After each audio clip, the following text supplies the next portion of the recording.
샬롬 샬롬 샬롬 샬롬. 하나님 사랑합니다. 여러분 주 안에서 사랑합니다. 오늘 고린도후서 9장 말씀이죠. 우리도 이렇게 연보해야겠습니다. 아주 연보하는 아름다운 모습이 9장에 나와 있죠. 8장의 보충으로 연보에 대한 실제적인 교훈을 추가해서 설명하고 있어요. 8장도 풍성한 연보거든요. 그리고 가로하고 고린도후서 9장 5절에서 15절 이렇게 나와 있어요. 그래서 오늘 9장 5절에서 15절이 본문이기도 합니다. 1절부터 함께 읽고 가죠. 연보의 준비성, 연보하는 자세, 그리고 연보의 결과와 목적에 대해서 깊이 있게 이렇게 진술하고 있는데, 고린도 교회로 하여금 변함없이 연보에 대한 그 책임을 지니고 복음을 계속할 것을 부탁하면서 거기에 대한 구원, 깨달음, 확신, 확인, 이런 부분들이 미리 준비해라. 시작이 좋았던 고린도 교회예요. 그죠? 성도를 섬기는 일에 대해는 내가 너에게 쓸 필요가 없다. 1절에 이렇게 시작합니다. 이는 내가 너희의 원함을 알미라. 내가 너희를 위하여 마게도니아인들에게 아가야에서는 1년 전부터 준비하였다는 것을 자랑하였는데 과연 너희의 열심히 펑 많은 사람들을 분발하게 했다. 이렇게 2절에 그렇게 시작이 되고 있어요. 그죠? 고린도 교회 성도들은 예루살렘 교회를 돕기 위한 부재헌금에 열심을 냅니다. 어려움에 처한 예루살렘 교회를 돕는다는 말을 들은 마게도니아 교회는, 고린도 교회 어려움에 처한 예루살렘 교회를 돕는다는 말을 들은 마게도니아 교회는 그 열심에 감동을 받아서 자신들도 부재헌금을 합니다. 근데 바울의 말을 살펴보면 그들이 시작은 좋았는데 현재는 그렇지 않은 것 같아요. 그래서 바울은 마게도니아 교회의 열심을 고린도 교회에 알려줌으로 그들에게 식었던 열심을 불러일으키려고 합니다. 1년 전부터 행하기 시작했다. 8장 10절에 고린도후서 8장 10절에도 말씀하고 있어요. 8장 10절 가까이 있으니까 보죠. 이 일에 관하여 나의 뜻을 알리는 일은 너희에게 유익함이라. 너희가 1년 전에 행하기를 먼저 시작할 뿐 아니라 원하기도 하였은즉 이제는 너도 하던 일을 성취할지니 마음에 원하던 것과 같이 완성화되 있는 대로 해라. 억지로 하지 말아라. 그 얘기를 여기서 또 반복하죠. 바울의 말을 살펴보면 그들이 시작은 좋았는데 현재는 그렇지 않은 것 같아요. 계속해서 연보하면은 그거 어렵지 않겠어요. 그죠? 우리로 대입을 해봐도 마찬가지지만 바울은 마게도니아 교회의 열심을 고린도 교회에 알려줌으로 그들에게 식었던 열심을 불러일으키고자 합니다. 1년 전부터 행하기 시작했다. 8장 10절에 아까 우리 읽었어요. 이 일에 관하여 나의 뜻을 알리노니. 8장 10절에 시작하죠. 고린도후서 8장 10절에 너희에게 유익함이라. 너희가 1년 전에 행하기를 먼저 시작할 뿐 아니라 원하기도 하였은즉 이제는 하던 일을 성취할지니 마음에 원하던 것 같이 완성되어 있는 대로 해라. 11절에 그렇게 말씀하고 있어요. 8장 11절 보죠. 이제는 하던 일을 성취할지니 마음에 원하던 것 같이 완성화되어 있는 대로 하라. 은혜로운 일을 알려야 한다. 고린도후서 8장 1절이에요. 형제들, 하나님께서 마게도니아 교회들에게 주신 은혜를 우리가 너희에게 알린다. 고린도후서 8장 2절입니다. 환난의 많은 시련 가운데서 그들의 넘치는 기쁨과 극심한 가난이 그들의 풍성한 연보를 넘치도록 하게 하였느니라. 연보를 준비하도록 합니다. 5절에 보면은 이렇게 나와 있어요. 9장 5절 8장 해놓고 8장도 정신없이 눌러. 그러므로 내가 이 형제들로 먼저 너희에게 가서 너희가 전에 약속한 연보를 미리 준비하게 하도록 권면하는 것이 필요할 줄 생각하면 이렇게 준비하여야 참 연보답고 억지로가 아니다. 4절에 혹 마게도니아인들이 나와 함께 가서 너희가 준비하지 아니한 것을 보면 너희는 고사하고 우리가 이 믿던 것에 부끄러움을 당할까 두렵다. 3절에 이 형제들을 보낸 것은 이 일에 너희를 위한 우리의 자랑이 헛되지 않고 내가 말한 것 같이 준비하게 하렵니다. 내가 말한다는 거죠. 미리 준비하라고. 그래서 5절 다시 봅니다. 그러므로 내가 이 형제들로 먼저 너희에게 가서 너희가 전에 약속한 연보를 미리 준비하게 하도록 권면하는 것이 필요한 줄을 생각하였는 이렇게 준비하여야 참 연보답고 억지가 아니다. 이것이 곧 적게 심는 자는 적게 거두고 많이 심는 자는 많이 거둔다는 말이로다. 이렇게 얘기하죠. 연보를 이렇게 늘 준비해야 된다. 5절에 구체적으로 얘기하고 있습니다. 자신보다 앞서 디도와 다른 형제를 보내죠. 고린도 교회로 하여금 연보를 준비하도록 시킵니다. 여기서 바울의 신중한 권면을 엿볼 수가 있어요. 고린도 교회인들에게 미리 연보를 준비하게 한 것은 교회의 명예를 위한 것이었다. 이는 바울이 갑작스럽게 고린도 교회에 들렸다가 그들이 만일 연보를 준비하지 아니하였다면 명예가 크게 손상되고 얼마나 또 난감하겠어요. 그죠? 준비 안 되어 있는데 확 들이닥치면 그죠? 부끄러움을 당하게 되기 때문에 바울이 보낸 자들로 말미암아 고린도 교회가 연보를 미리 준비함으로 그들의 명예를 지켜주고, 내가 굉장히 세심한 데까지 신경을 쓰는 거예요. 무안할까봐. 그죠? 미리 준비하게. 손님 온다는 거 미리 안 알리면 어떻게 돼요? 우리 난리 나자요. 똑같은 거죠. 형제들을 먼저 보냈어요. 그래서 그러므로 내가 이 형제들로 먼저 너에게 가서 너희가 전에 약속한 연보를 미리 준비하게 하도록 권면하는 것이 필요할 줄 생각하였노니 이렇게 준비하여야 참 연보답고 억지가 아니니라. 1년 전부터 준비하게 했다. 아까 8장 10절이죠. 이 일에 관하여 고린도후서 8장 10절 나의 뜻을 알리노니 이 일은 너희에게 유익함이라. 너희가 1년 전에 행하기를 먼저 시작할 뿐 아니라 원하기도 하였음. 즉 11절 이제는 하던 일을 성취할지니 마음에 원하는 것과 같이 완성하되 있는 대로 해라. 참연보를 준비해서 드리는 거라는 거. 참연보는 항상 준비해서 드려야 된다. 바울은 미리 준비한 연보가 참 연보답고 억지가 아니다 설명합니다. 준비하지 않은 연보는 참 연보가 될 수 없는 것은 준비하지 않은 구제는 동정이기 때문이다. 형제를 사랑하는 것은 주님의 계명이에요. 그죠? 요한복음 13장 34절에 증거하죠. 그러므로 구제하는 헌금은 형제를 사랑하는 주님의 명령을 지키는 것이다. 그러나 명령은 억지로 해서는 안 된다는 거예요. 연보는 미리 준비했다 드리는 거룩한 마음을 가져야 한다. 내게 있는 것을 아무렇게나 드리는 신앙은 안 되죠. 자발적으로 미리 준비함으로 참된 연보를 바치는 성도들이 되어야 합니다. 간절한 마음으로 드려야 한다. 고린도후서 8장 4절이에요. 이 은혜와 성도 섬기는 일에 참여함에 대하여 우리에게 간절히 구하니 5절입니다. 우리가 바라던 것뿐 아니라 그들이 먼저 자신을 주께 드리고 또 하나님의 뜻을 따라 우리에게 주었도다. 자신을 먼저 주께 드려야 된다는 거예요. 그러니까 연보라는 것은 나를 드리는, 내가 먼저 가고 그리고 거기에 연보가 합해져야 된다는 거죠. 미리 준비해야 된다. 고린도후서 9장 2절입니다. 이는 내가 너희의 원함을 알미라. 내가 너희를 위하여 마게도냐인들에게 아가야에서는 1년 전부터 준비하였다는 것을 자랑했었는데 과연 너희의 열심이 펑 많은 사람들을 분발하게 하였다. 심은 대로 거둔다고 6절에 말하죠. 바울은 적게 심는 자는 적게 거두고 많이 심는 자는 많이 거둔다. 이것은 자연의 법칙이지만 헌금에 있어서도 그대로 적용이 되죠. 하나님의 무한한 은혜를 받으면서도 인색하게 바치는 자는 인색하게 돌려받을 것이고 은혜의 분량대로 넉넉히 드리는 자는 넉넉하게 나중에 돌려받는다라는 거.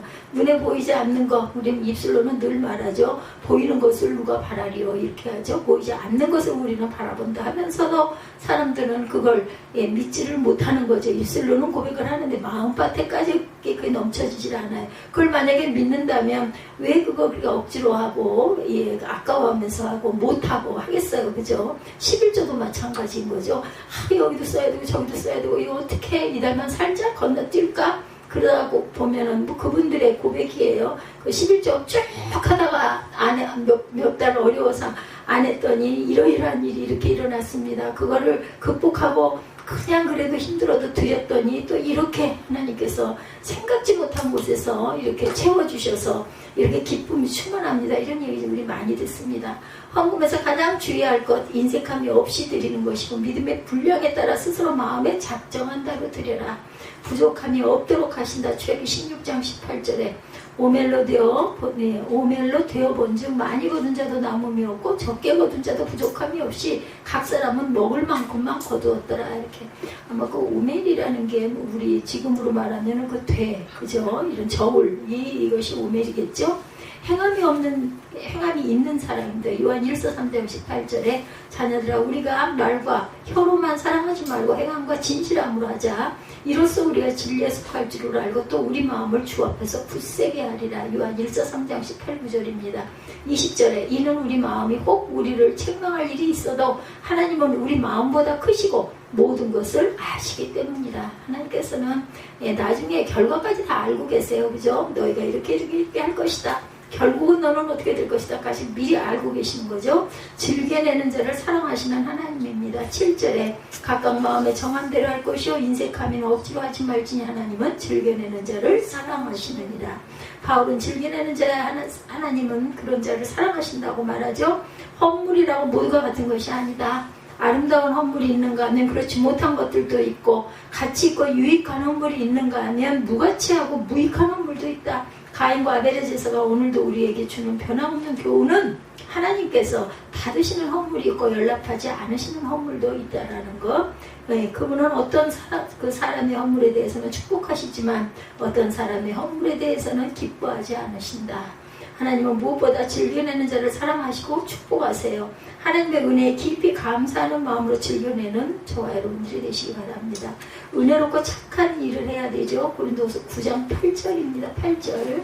보죠. 하나님의 능히 모든 은혜를 너에게 넘치게 하시나니 이는 너희로 모든 일에 항상 모든 것이 넉넉하여 모든 착한 일을 넘치게 하려 하심이라. 기록된 바 그가 흩어 가난한 자들에게 주었으니 그의 의가 영원토록 있느니라 한과 같다 라고 했어요. 그래서 항상 하나님의 능히 모든 은혜를 너에게 넘치게 하셨다는 거죠. 이 모든 일에 항상 모든 것이 넉넉하여 착한 일을 넘치게 하려 하심이라. 자신을 의의 병기로 드려라. 로마서 6장 13, 4절입니다. 넌 너희 지체를 불의의 무기로 죄에게 내어주지 말고 오직 너희 자신을 죽은 자 가운데서 다시 살아난 자같이 하나님께 드리며 너희 지체를 의의 무기로 하나님께 드리라. 죄가 너희를 주장하지 못하리니 이는 너희가 법 아래 있지 아니하고 어디에 은혜 아래 있습니다. 법 아래 있는 게 아니라 은혜 아래. 그러니까 율법을 뛰어넘은 거죠. 의의 종이에요. 풍성히 부어주신다고 10절에 심는 자에게 씨와 먹을 양식을 주시는 이가 너희 심을 것을 주사 풍성하게 하시고 너희 의의 열매를 더하게 하시리니 너희가 모든 일에 넉넉하여 너그럽게 연보를 하면 그들이 우리로 말미암아 하나님께 감사하게 하는 것이라 하는 거예요. 고린도 교인들의 정성스러운 헌금을 심는 자에게 먹을 양식을 주시는 하나님께서 그들에게 심을 것을 주셔서 풍성하게 하시고 의의 열매를 더하신다. 그리고 예루살렘 교회 성도들은 그들의 구제를 통해 하나님께 감사를 드리게 될 것이라는 거예요. 그렇죠? 성령의 축복 사상은 베풀고 주는 데 있고 서로 베풀며 주는 데서 또한 주고받는 즐거움이 있습니다. 하나님은 아무에게나 복을 주지 않으세요. 하나님의 영광을 위해 힘쓰는 자들을 축복해 주시죠. 의의 열매가 피는 연보 9장 10절에서 11절 심는 자에게 씨와 먹을 양식을 주시는 이가 너희 심을 것을 주사 풍성하게 하시고 너희의 의의 열매를 더하게 하시니 11절에 너희가 모든 일에 넉넉하여 너그럽게 연보를 하면 그들이 우리로 말미암아 하나님께 감사하게 하는 것이라. 만물의 창조주이시기도 합니다. 골로새서 1장 16절에 만물이 그에게서 창조되되 하늘과 땅에서 보이는 것들과 보이지 않는 것들과 혹은 왕권들이나 주권들이나 통치자들이나 권세들이나 만물이 다 그로 말미암아 그를 위하여 창조되었고 또한 그가 만물보다 먼저 계시고 만물이 그 안에 함께 섰느니라 이렇게 말씀하고 있어요. 만물보다 먼저 계셨던 하나님 말씀으로 세상을 지으셨어요. 그죠? 봉사와 그 수반되는 축복에 대해서 말합니다. 하나님께 영광이 되어야 된다. 12절에 보면 이 봉사의 직무가 성도들의 부족한 것을 보충할 뿐만 아니라 사람들이 하나님께 드리는 많은 감사로 말미암아 넘친다. 이 직무로 증거를 삼아 너희가 그리스도의 복음을 진실히 믿고 복종하는 것과 그들과 모든 사람을 섬기는 너희의 후한 연보로 말미암아 하나님께 영광을 돌린다. 신앙의 눈으로 하나님 일을 보면 하나님께 영광 돌릴 일은 얼마든지 있어요. 그렇죠? 제물로 그 사랑을 실천하지 않으면 안 돼요. 요한일서 3장 17절에 누가 이 세상에 재물을 가지고 형제의 궁핍함을 보고 또 도와줄 마음을 닫으면 하나님의 사랑이 어찌 그 속에 거하겠느냐. 몸으로 영광을 돌려야 된다. 고린도전서 6장 20절입니다. 값으로 산 것이 되었음 그런즉 너희 몸으로 하나님께 영광을 돌리라. 그래서 우리가 몸으로 영광을 돌려야 된다. 산 재물이 되어야 된다는 뜻이 바로 여기 있죠.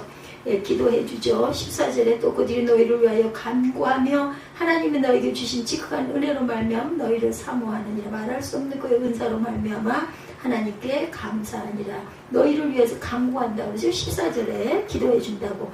바울은 구제연금을 받은 예루살렘 교회 성도들이 도와준 고린도 교회에 감사할 뿐만 아니라 하나님께 기도를 할 것이다. 당연히 기도하죠. 고마워서.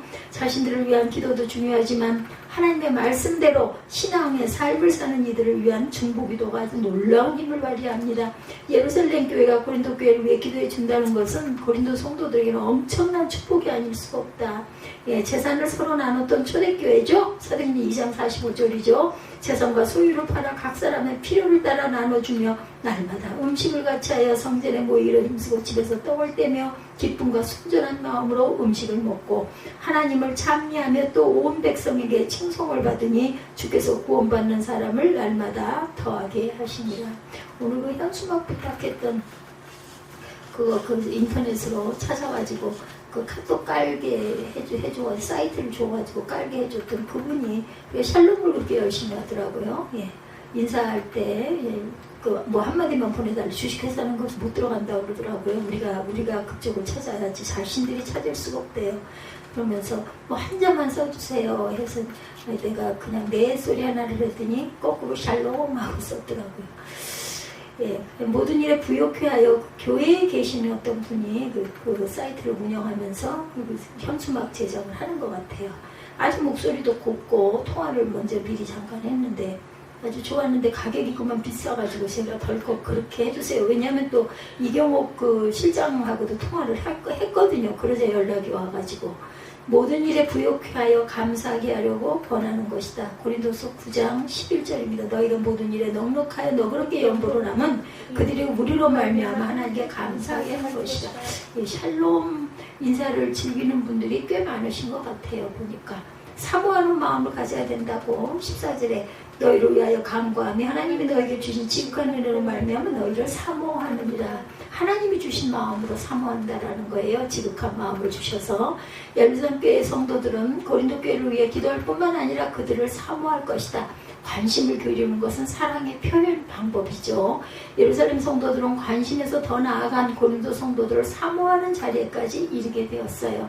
이처럼 구제는 놀라운 힘을 뭐 자신에게 어렵고 힘들고 먹을 거 없고 배가 고파 죽겠는데 그걸 충당을 시켜주니 얼마나 고맙겠어요. 그죠? 사모하는 마음 당연히 들죠. 우리 어려운 이웃을 구제하는 일에 힘써야 합니다. 그럴 때 하나님의 은총이 크게 임할 것이다. 하나님의 은혜 덕분이죠. 고린도서 9장 8절에 하나님의 능히 모든 은혜를 너에게 넘치게 하시나니 이는 너희로 모든 일에 항상 모든 것이 넉넉하여 모든 착한 일을 넘치게 하게 하려 하시니라. 성도들의 보충 때문이다. 고린도 8장 14절에 이제 너희의 넉넉한 것으로 그들의 부족한 것을 보충함은 후에 그들의 넉넉한 것으로 너희의 부족한 것을 보충하여 균등하게 하려 함이라. 15절에 기록된 것 같이 많이 거둔 자도 남지 아니하였고 적게 거둔 자도 모자르지 아니하였다. 결론입니다. 9장을 통해 헌금을 비롯한 하나님께 드려지는 모든 것에는 항상 준비가 있어야 한다. 즉흥적이거나 분위기에 편승하여 하는 것이 아니고 하나님께서 베푸신 은혜를 깊이 묵상하면서 헌금이나 봉사를 해야 되겠다. 우리의 마음을 보신 하나님께 합당한 삶을 살아가야 되겠죠.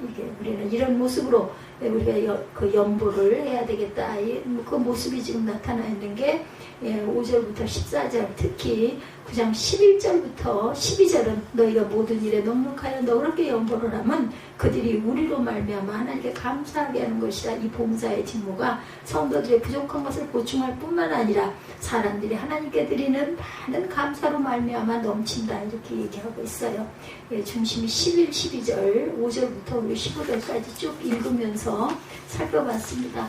신앙은 영적인 것이고 특히 우리 기독교는 십자가 부활 재림이 핵심이에요. 그죠? 십자가를 지심으로 인하여 돌아가셔서 부활을 하시게 되죠. 돌아가시지 않았으면 부활이라는 건 있을 수 없어요. 그리고 또 가신 모습으로 다시 재림하시는 그런 사상. 헌금에 대한 설교는 성경 공부 때 다루는 것이 좋다고 생각하는 분들이 많이 있다고 그러네요. 그런데 그렇지 않다. 신약 성경 안에 믿음에 대한 구절이 모두 215개로 나타나 있어요. 그리고 구원에 대한 구절이 218개라고 합니다. 구원에 대한 구절이 218개.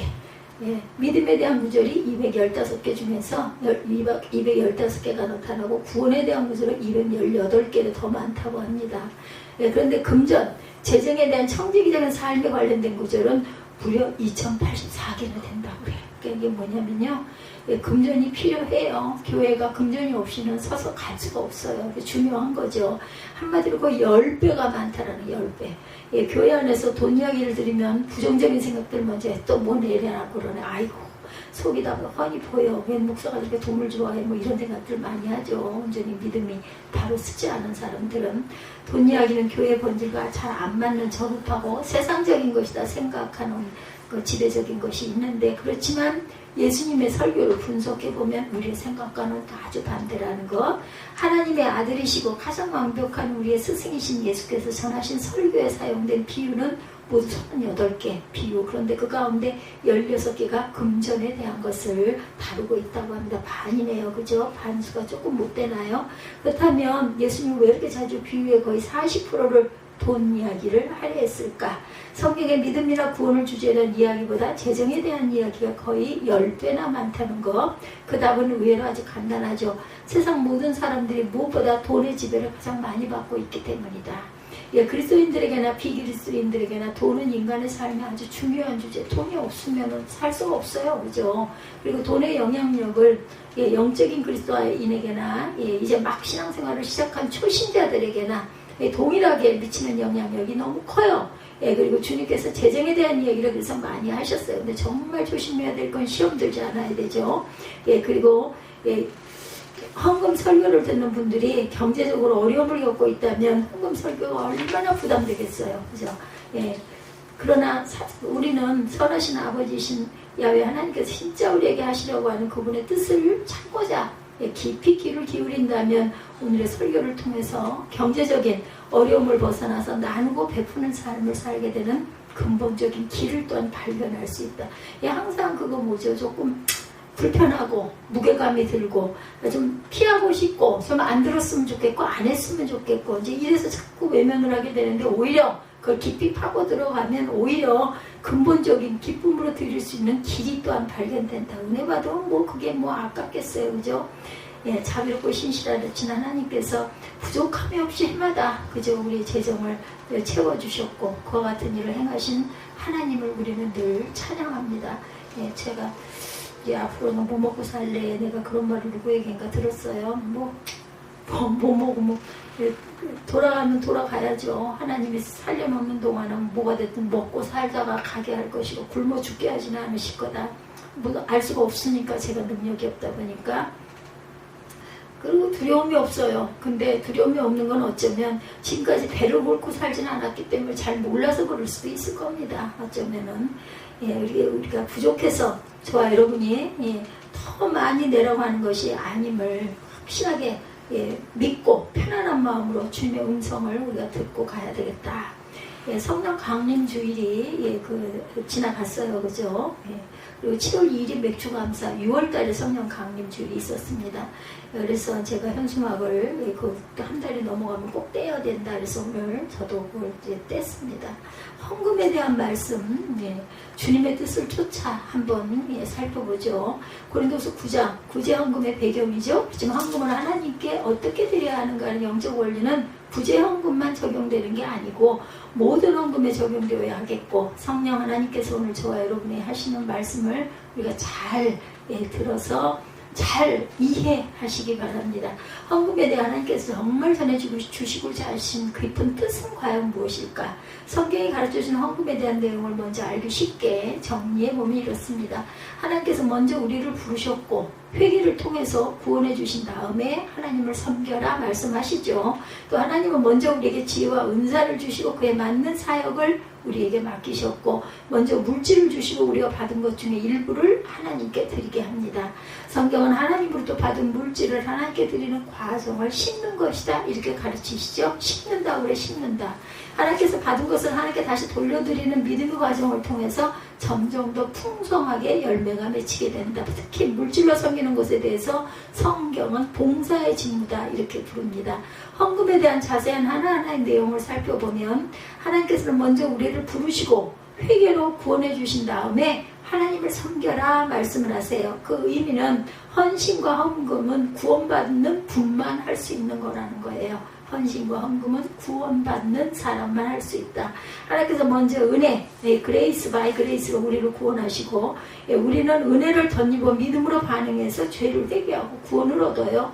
그 과정을 믿음으로 through faith 구원을 얻었다 보통 이렇게 표현합니다. 그렇게 죄를 회개하고 성령으로 거듭난 구원받은 자들에게만 헌신할 수 있는 자격, 하나님께 헌금할 수 있는 자격, 11조 할 수 있는 자격이 주어진다라는 것. 하나님의 몸된 교회에서 섬기고 하나님께 뭔가를 드릴 수 있다는 것은 구원받은 자만 누릴 수 있는 특권이자 기쁨입니다. 구원받지 못한 자는 아까워서 못 드려요. 뭐 교회 배불릴 일이 있어? 그걸 내가 왜 꼭 해야 되는데 이제 이렇게 되는 거죠. 진짜 구원을 받아 하나님의 자녀가 되고 하나님을 사랑하게 되면 누가 하나님을 못 섬기게 해도 목숨을 걸고 하나님을 사랑해서 헌신하게 되고 가진 것을 아끼지 않고 주님께 드리게 돼요. 주님께서 그 받은 것에 30배, 60배, 100배로 다시 채워져. 그래서 심는다고 하는 거죠. 열매를 맺게 심었다. 어떻게 심었더니 이렇게 됐어. 이렇게 답이 나오는 거죠. 그런 과정을 통해서 하나님께 깊이 사랑에 빠지고 친밀하게 가까워질 수 있는 그러한 그 밀접한 관계가 된다. 하나님 먼저 우리에게 지혜와 은사를 주시고 그에 맞는 사역을 우리에게 맡기시고 그리고 먼저 물질을 주시고 우리가 받은 것 중에서 일부를 하나님께 드리게 합니다. 어떤 분은 이런 과정을 오해해서 많이 드리면 많이 복을 받게 되는 것으로 잘못 이해해서 헌금을 해요. 그건 잘못된 거죠. 헌금은 결코 투자가 될 수는 없다. 헌금으로 하나님의 비즈니스를 하려고 하면 안 되죠. 하나님께서 우리에게 먼저 주시고 받으신다는 사실을 잘 볼 수 있는 예증이 출애굽기에 잘 기록되어 있습니다. 마음이 감동된 모든 자와 자원하는 모든 자가 와서 출애굽기 35장 21절이에요. 회막을 짓기 위하여 그 속에서 쓸 모든 것을 위하여 거룩한 옷을 위하여 예물을 가져다 이렇게 드렸더니 이렇게 증거합니다.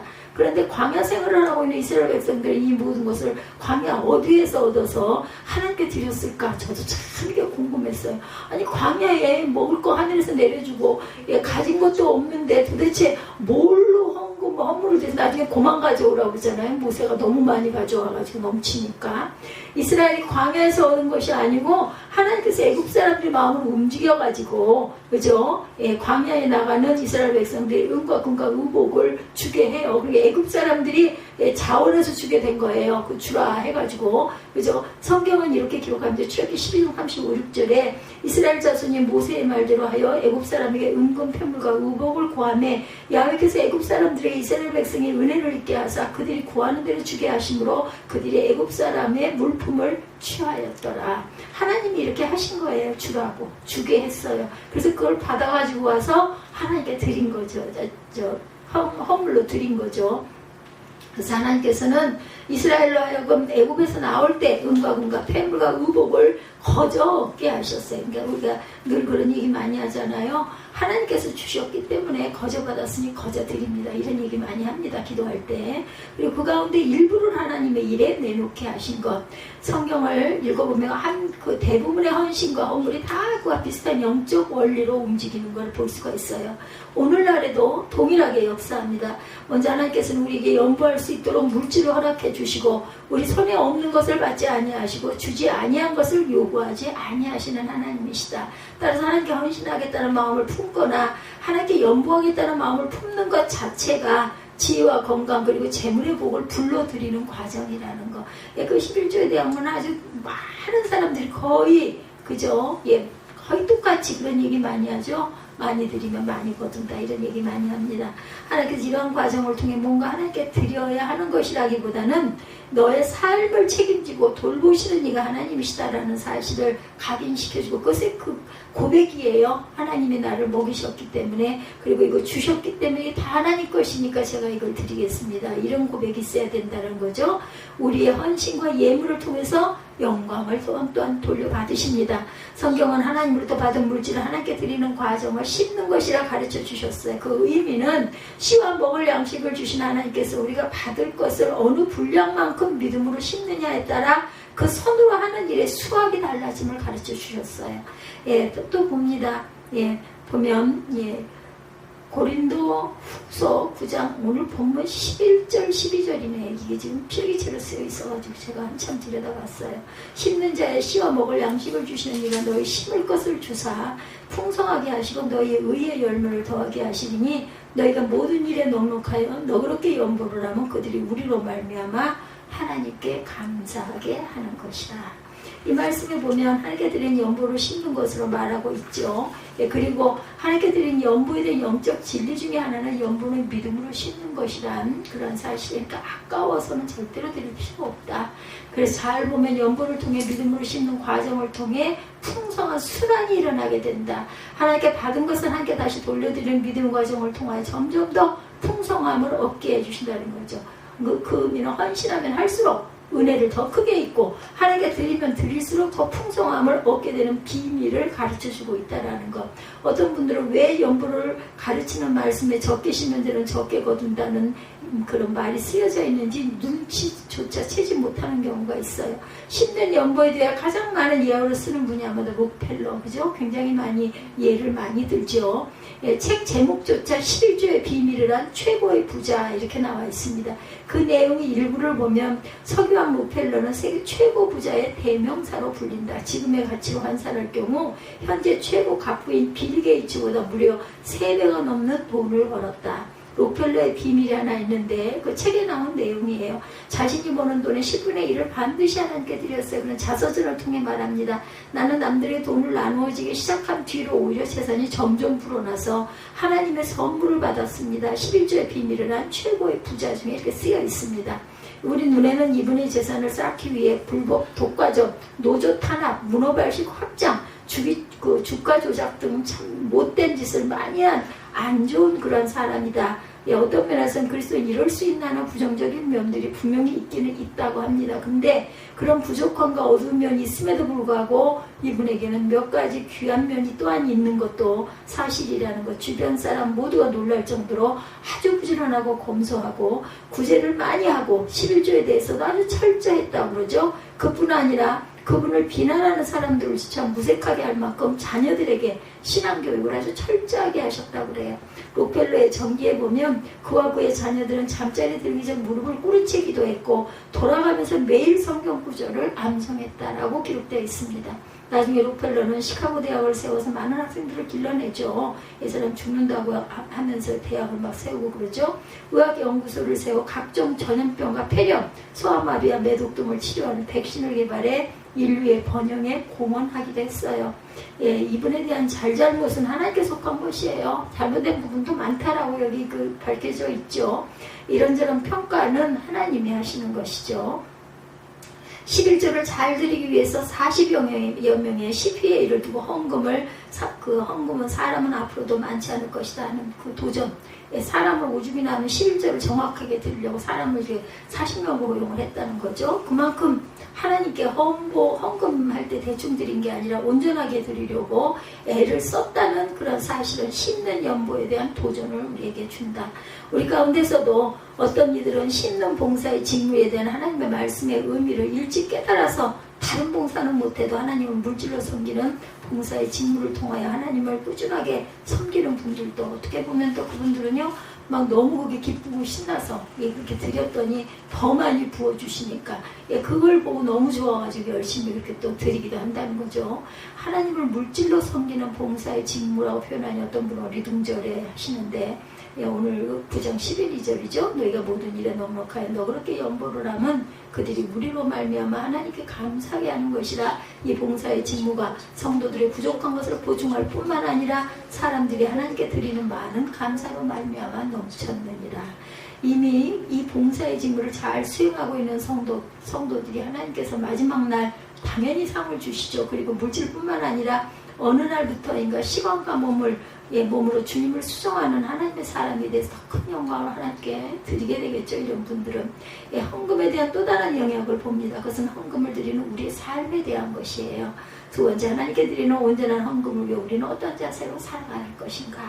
하나님께서 기뻐 받으시는 헌금을 하고 살려면 다음과 같은 마음을 품고 살아야 하는데 하나님께서 나의 모든 것의 주인이시고 나는 그분의 청지기로 산다는 마음을 품고 살아야 합니다. 근데 헌금하는 분들은 아마 이 마음 다 가지고 계실 거예요. 내 건 내 거야 이런 사람은 이렇게 헌금 못합니다. 그거 아까워서 어떻게 해요? 그거 안 한다고 교회에 나오지 말라는 사람이 있나? 아니잖아요. 그죠? 청지기가 하나님께서 주신 재정을 자기 마음대로 사용하면 안 되죠. 기도로 묻고 말씀으로 응답을 받아서 재정을 사용해야 되죠. 어디에 사용해야 할지 주인에게 여쭤봐야 되죠. 우리 주님은 죽은 신이 아니에요. 우리 질문에 응답하시는 살아계신 하나님이십니다. 예를 들면 어떤 미자립 교회를 놓고 6,000불이 채워지기를 기도하는 그런 목사님이 계셨대요. 그리고 다음 세대를 일으키는 청소년 여름 집회 운영비 2,000불을 놓고 또 기도하고 계신다고 합니다. 하나님께서 맡기신 삶과 재정을 누리고 소유해야지 그것에 집착해서는 안 되겠다. 뭐 이름을 내려고 해서도 안 되죠. 집착과 누림은 엄청난 차이를 가져옵니다. 집착은 고통스럽고 누림은 복되죠. 그렇기 때문에 삶이 고통스러운가 행복한가 이것을 물어볼 줄 알아야 되겠다. 망가진 삶, 무너진 삶, 찢겨진 삶, 병든 삶 등 모든 삶의 문제 해결은 어디? 예수 안에. 예수님 우리를 모든 집착으로부터 자유케 해주세요. 부지런하게 일하고 지혜롭게 겨울을 대비하면서 우리는 살아가야 되겠다는 거죠. 하나님 안에서 검소하게 사는 법을 우리는 배워야 하고 자녀들에게 또한 전수해야 합니다. 구질구질하게 사는 게 싫다고 인생이 늘 여름날만 있는 듯이 결코 살아서는 안 돼. 배짱이처럼 살아서는 안 되겠죠.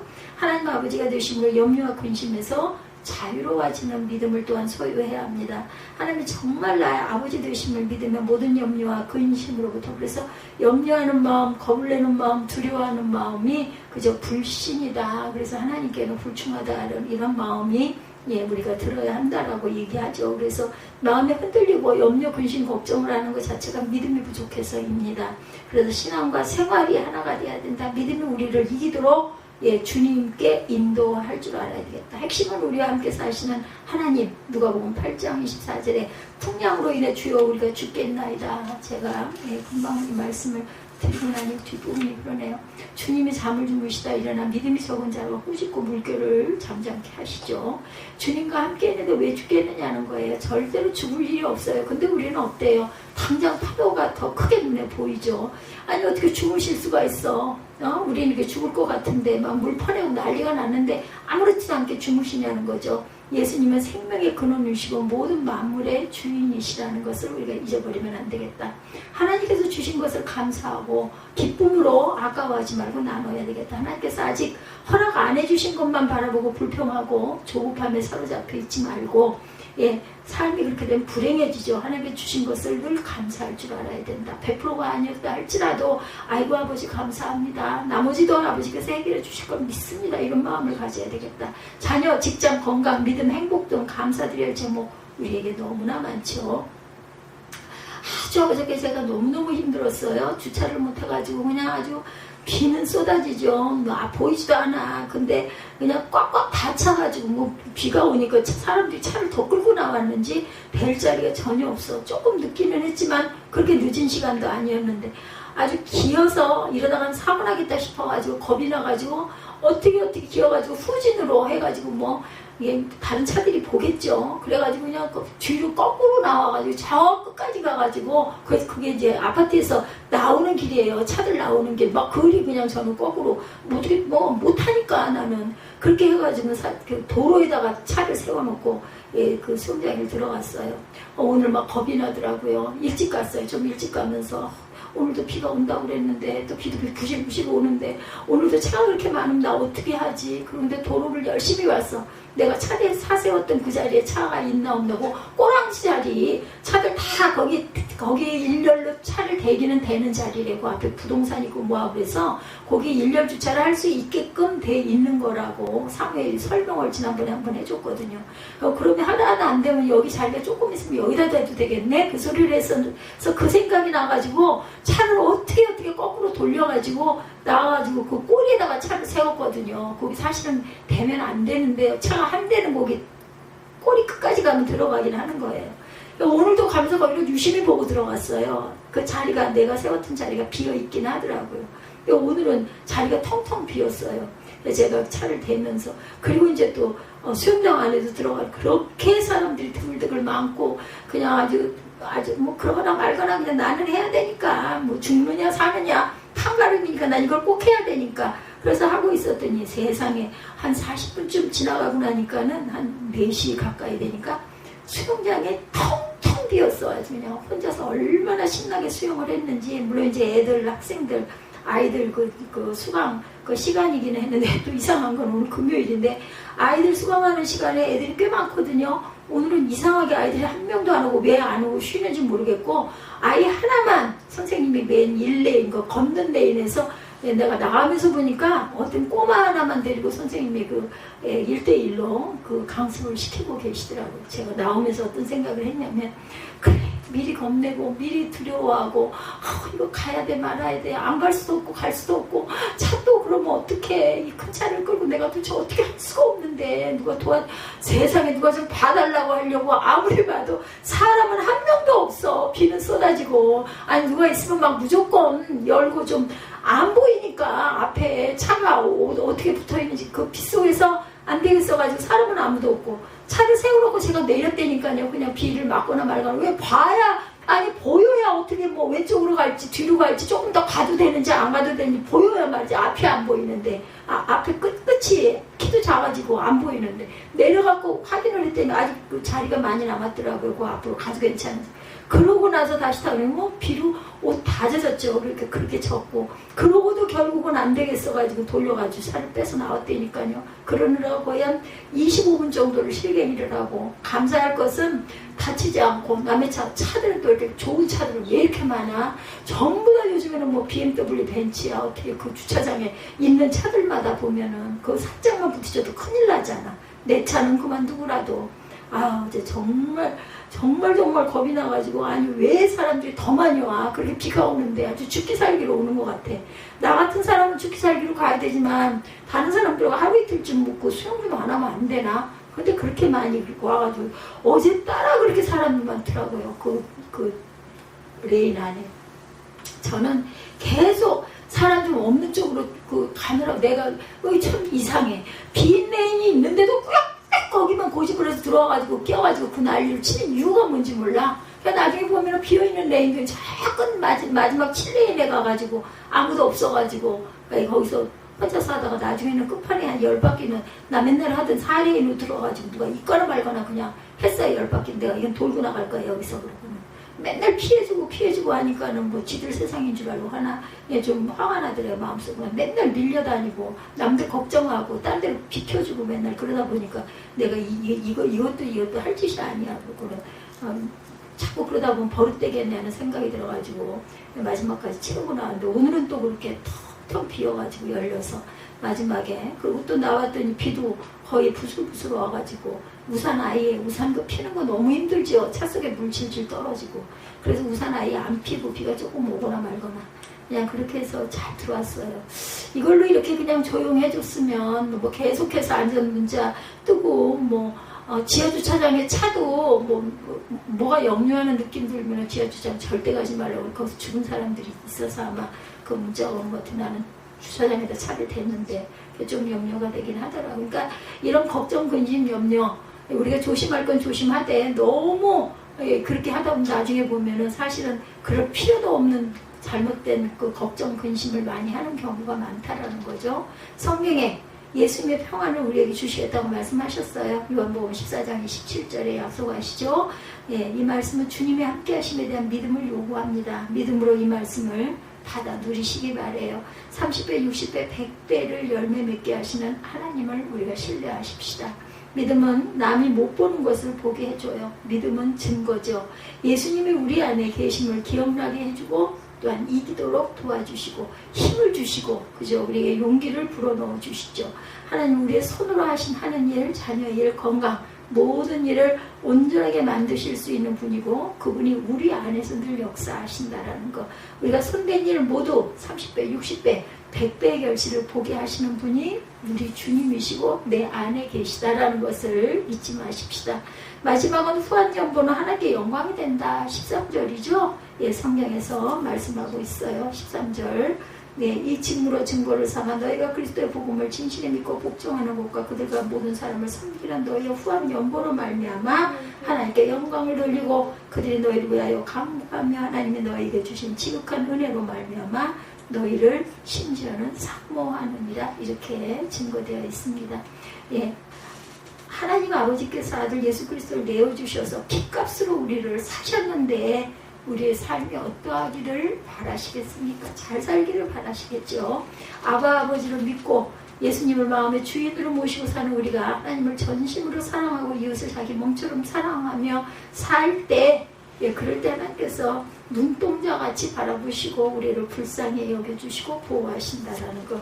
특히 하나님께서 주신 것을 청지기로서 잘 관리할 뿐만 아니라 잘 누리고 살고 사는 동안 나를 위해서 죽으신 그리스도를 대신하여 나누고 베풀며 하나님 나라의 많은 것을 돌려드리며 살다 마지막 때 주님을 온전하게 기쁨으로 뵙는 저와 여러분들이 되시기를 주님의 이름으로 축복합니다.